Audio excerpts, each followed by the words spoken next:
PTI हुकूमत के chairman Kashmir committee Shahryar Afridi की फ्रांस में मुकीम सहाफ़ी को नंगी गालियां, खुली धमकियां।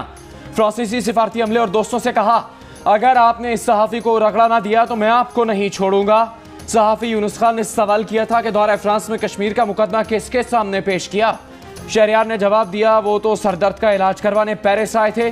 शहरयार आफरीदी की धमकियों वाली ऑडियो का फ्रांसीसी हुकाम ने नोटिस ले लिया, तहकीकात की। सहाफ़ी यूनुस खान से कहा कि पाकिस्तानी वजीर गलत बातें कर रहे हैं, आप मोहतात रहें। यूनुस खान ने कहा कि वो अब खुद को गैर महफूज समझते हैं, पाकिस्तान जाने से पहले 10 बार सोचेंगे।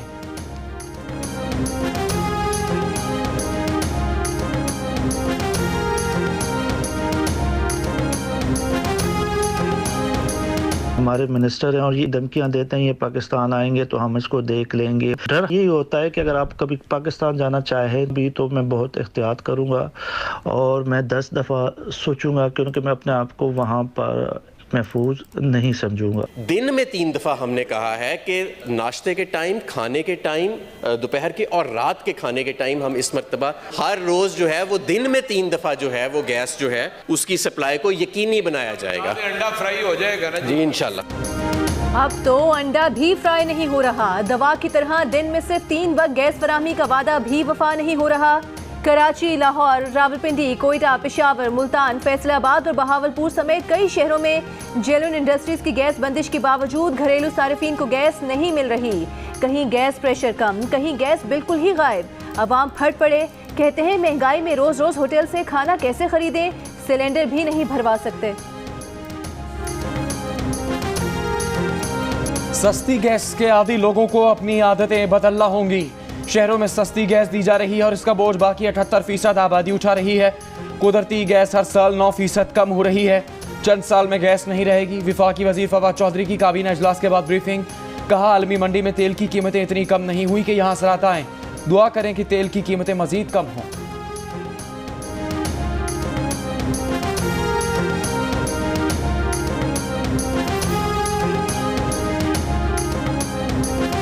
विफाकी वज़ीर इत्तलात फवाद चौधरी ने जस्टिस रिटायर्ड वजीउद्दीन को मस्खरा करार दे दिया। कहा, इन्हें तो इनके घर वाले भी नहीं पहचानते, अपनी अहमियत बढ़ाने के लिए ऐसी हरकतें करते हैं। मामले खुसूसी शहबाज गिल ने जस्टिस रिटायर्ड वजी के बयान को झूठा और गैर मंतकी करार दे दिया। कहा कि जस्टिस रिटायर्ड वजी पार्टी से हटाए जाने के दुख में अक्सर ऐसे गैर मंतकी बयान देते रहते हैं। गुज़श्ता रोज़ जस्टिस वजी ने एक इंटरव्यू में कहा था कि इमरान खान को दयानतदार कहना गलत सोच है। इमरान खान का बनी गाला का घर जहांगीर तरीन जैसे लोगों के पैसे से चलता था। ये लोग 30 लाख रुपए माहाना दिया करते थे, बाद में ये रकम 50 लाख रुपए माहाना कर दी गई। जस्टिस रिटायर्ड वजीउद्दीन अहमद ने पीटीआई के पार्टी इंतखाबात में धांधली पर जहांगीर तरीन और परवेज खटक को पार्टी से फारिग करने की सिफारिश की थी, मगर इमरान खान ने इस पर खुद उन्हें ही पार्टी से निकाल दिया था।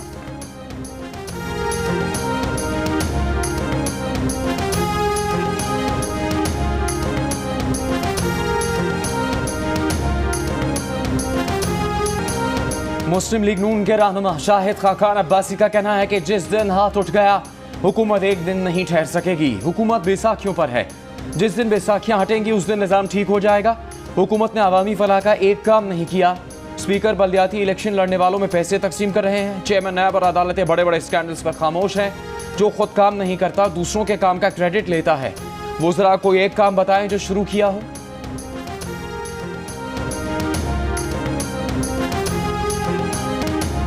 विफाकी वज़ीर इत्तलात फवाद चौधरी का कहना है कि शाहिद खाकान और मोहम्मद जुबैर के बयान ने नून लीग की तकसीम को मजीद वाज़े कर दिया। इन खानदानों ने मुल्क को तबाह कर दिया। नून लीग में अब नई क़यादत सामने आ जाएगी, जो अच्छी बात है। नून लीग के शाहिद खाकान ने कहा था कि मरियम नवाज इलेक्शन लड़ने की अहल नहीं, इसलिए वो वज़ारत उज़्मा की उम्मीदवार नहीं हो सकती। इस पर रद्द-ए-अमल में मरियम नवाज के तर्जुमान मोहम्मद जुबैर का कहना था कि मरियम नवाज के खिलाफ केस इतना कमज़ोर है कि वो ख़त्म हो जाएगा और मरियम नवाज इलेक्शन लड़ने की अहल होंगी।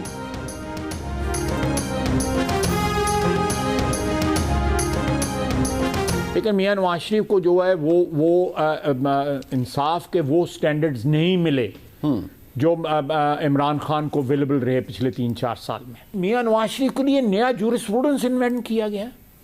वो क्यों ना कहे ऐसी बातें जो है, he is a human being. उसके लिए नया जूरिस्प्रूडेंस जो है उसको इन्वेंट किया गया क्योंकि उसको डंप करना जो है वो मकसूद था और इस बंदे को लाना था।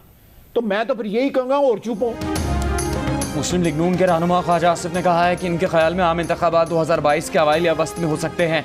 जियो न्यूज़ के प्रोग्राम कैपिटल टॉक में गुफ्तगू कहा, मौजूदा हुकूमत को निकालना है तो तहरीक आदम एतमाद से निकाले, किसी गैर आइनी तरीके से इनको नहीं निकालना चाहिए, इससे आइन की खिलाफ वर्जी होगी और ये शहीद बन जाएंगे।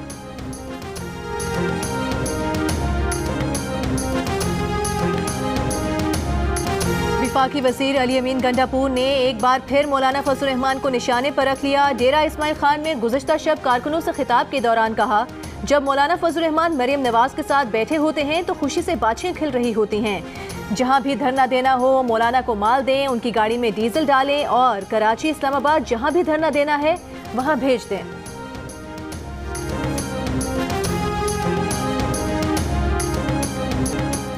बेटे की शादी की तकरीब में मरियम नवाज की सजधज पर सोशल मीडिया पर गर्मा गर्म बहस, मुखालिफ कैंप्स के दरमियान अल्फाज की जंग। दुल्हन से ज्यादा तो सास की तैयारी के चर्चे हैं। सास ने बन सवर कर बहू के हिस्से की सारी तवज्जो अपनी जानिब मरकूज कर ली। कोई दुल्हन की तरफ तो देख ही नहीं रहा। तनकीद करने वालों के तंज के तीर। एक खातून बोली, बस सास बेरंग लिबास पहनकर कोने में खड़ी हो जाए तो सब मुतमईन हो जाएंगे। इनकी हिम्मत कैसे हुई कि वो हसीन लगें और खुश नजर आएं। जवाब आया, बेटे की शादी पर तैयारी करें लेकिन खुद दुल्हन न बन जाए।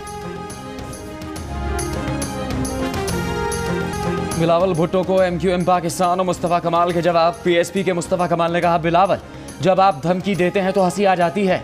आप गोद में होंगे जब बेनज़ीर वोट मांगने 9-0 गई थी। आपने MQM के रहनुमा को कई साल गवर्नर रखा। बानी MQM और गवर्नर के साथ मिलकर डील हो जाती थी। अब एक रहमान मलिक की कॉल से डील होने वाली नहीं। मुत्तहिदा कौमी मूवमेंट के ख्वाजा इज़हारुल हसन ने बिलावल के बयान पर कहा कि काला कानून वो बनाते हैं जिनके काले करतूत हों। सूबे में किसके काले करतूत हैं पीपल्स पार्टी अच्छी तरह जानती है। बिलावल ने गुज़श्ता रोज़ प्रेस कॉन्फ्रेंस में कहा था कि वो जब से पैदा हुए हैं इस शहर में दहशतगर्दों की जमात का राज रहा है। मुस्तफ़ा कमाल और वसीम अख्तर इक़्तिदार में रहे थे।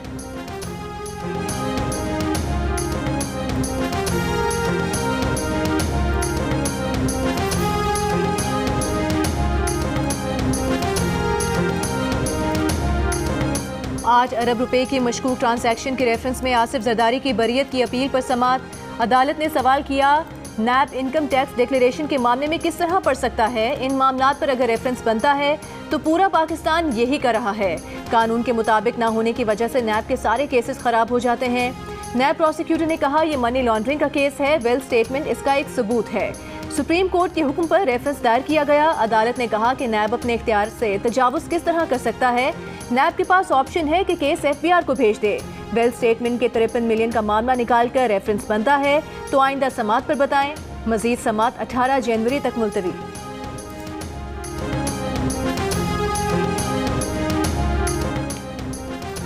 विफाकी काबीना के इजलास में वज़ीर आज़म की विफाकी वज़रा असद उमर और ज़ुबैदा जलाल को जल्द गवादर का दौरा करने की हिदायत। दोनों वज़रा को गवादर के अवाम के मसाइल के जल्द हल की सिफारिशात मुरतब करने की हिदायत। विफाकी काबीना ने पाकिस्तान और ताजिकिस्तान के दरमियान दो तरफा फ़िज़ाई रूट में तब्दीली की मंजूरी दे दी। इजाफी 50,000 टन यूरिया दरामद करने के अमल को तेज़ी से मुकम्मल करने की मंजूरी। अफगान बाशिंदों के वीज़ा के लिए सिक्योरिटी क्लियरेंस की मुद्दत 15 दिन करने की भी मंजूरी। विफाकी काबीना की तमाम शहरियों से जल्द अज जल्द वैक्सीन की दूसरी डोज लगवाने की अपील।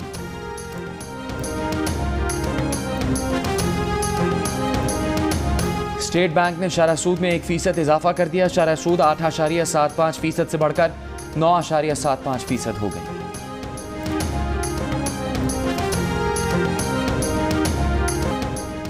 अगर मुलाजमीन को रिलीफ देना ही है तो पार्लियामेंट दे। 16,000 बरतरफ मुलाजमीन की बहाली के केस में सुप्रीम कोर्ट के रिमार्क्स। जस्टिस उमर अता बंदयाल ने रिमार्क्स दिए कि मुलाजमीन से हमदर्दी अदालत को भी है लेकिन कानून के पाबंद है। सियासी चॉइसेस पार्लियामेंट की हो सकती हैं, अदालत की नहीं। अदालत की अटॉर्नी जनरल को कल दलाइल मुकम्मल करने की हिदायत। जस्टिस उमर अता बंदयाल ने कहा कि कल केस निपटा देंगे। दूसरे T20 इंटरनेशनल में इफ्तिखार अहमद और शादाब खान की जारिहाना बैटिंग की बदौलत पाकिस्तान ने वेस्टइंडीज को 173 रन का हदफ दिया। इफ्तिखार ने 32 रन की जारिहाना इनिंग्स खेली। शादाब 12 गेंदों पर 28 रन बनाकर नॉट आउट रहे। रिजवान ने 38 और हैदर अली ने 31 रन बनाए और डीन स्मिथ ने 2 खिलाड़ियों को आउट किया। दूसरे मैच में भी स्टेडियम की बहुत सी नशिस्तें खाली दिखाई दी।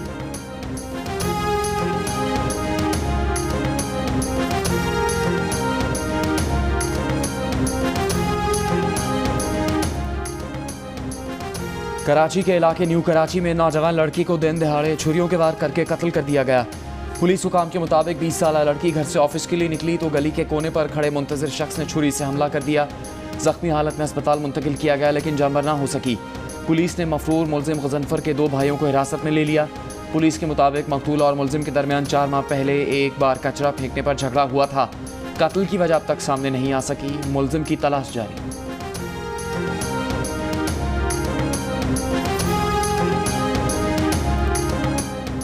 स्पीकर पंजाब असेंबली परवेज इलाही ने कहा है कि वो हुकूमत के इत्तेहादी हैं। आइंदा इलेक्शन में फ़ायदा नुकसान दोनों जमातों का इकट्ठा होगा। उन्होंने सेनेट इलेक्शन और फजलुर रहमान का धरना ख़त्म करवाने में किरदार अदा किया। हुक्मरान जमात को काफ लीग की कारकर्दगी का सही मानों में एहसास नहीं। पीपल्स पार्टी की रहनुमा शहरी रहमान का कहना है कि वफाकी हुकूमत का सूबों के तरक्याती मनसूबों के लिए रकम की फराहमी रोकने का फैसला गैर आइनी और इंतहाई तशवीशनाक है। वसाइल की कमी की जिम्मेदार वफाकी हुकूमत है, इकाइयाँ नहीं। वफाकी हुकूमत अपना मालियाती बोझ सूबों को मुंतकिल करके अपनी आइनी जिम्मेदारी से दस्तबरदार होना चाहती है। लापता सहाफ़ी मुदस्सिर नारू की वालिदा राहत महमूद का कहना है कि वज़ीर आज़म से जब मुलाकात हुई तो उन्हें इस केस का इल्म नहीं था। ताहम उन्होंने यकीन दहानी कराई कि इस सिलसिले में जो कुछ हो सका वो करेंगे और फिर उन्होंने फ़ोन करना शुरू कर दिया। वो बहुत मोहब्बत और मेहरबानी के साथ पेश आए। जियो न्यूज़ के प्रोग्राम आज शाहजेब खानजादा के साथ में बातचीत करते हुए उन्होंने कहा कि हुकूमत की माली मुआवनत नहीं चाहिए, उन्हें सिर्फ अपना बेटा चाहिए।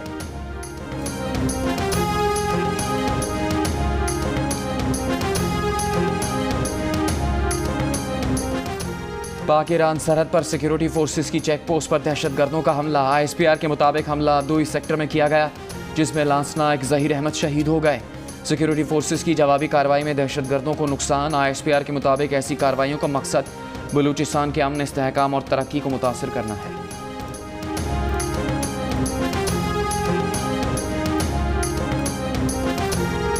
एशियाई तरक्याती बैंक ने पाकिस्तान में महंगाई बढ़ने का खदशा जाहिर कर दिया। ADB का कहना है कि बिजली की कीमतों में इजाफे और आलमी मार्केट में एशिया की कीमतें बढ़ने से पाकिस्तान में महंगाई बढ़ेगी।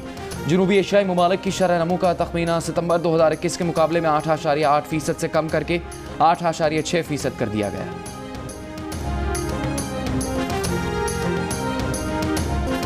और भारतीय अदाकारा कैटरीना कैफ की शादी की तस्वीर सामने आ गई। मेहंदी में दुल्हा दुल्हन ने कई गानों पर साथ रक्स किया। शादी के मौके पर दुल्हन को मंडप तक बहनें लेकर आईं। दुल्हन कैटरीना कैफ शादी के मौके पर पंजाबी में गुफ्तगू करती रहीं।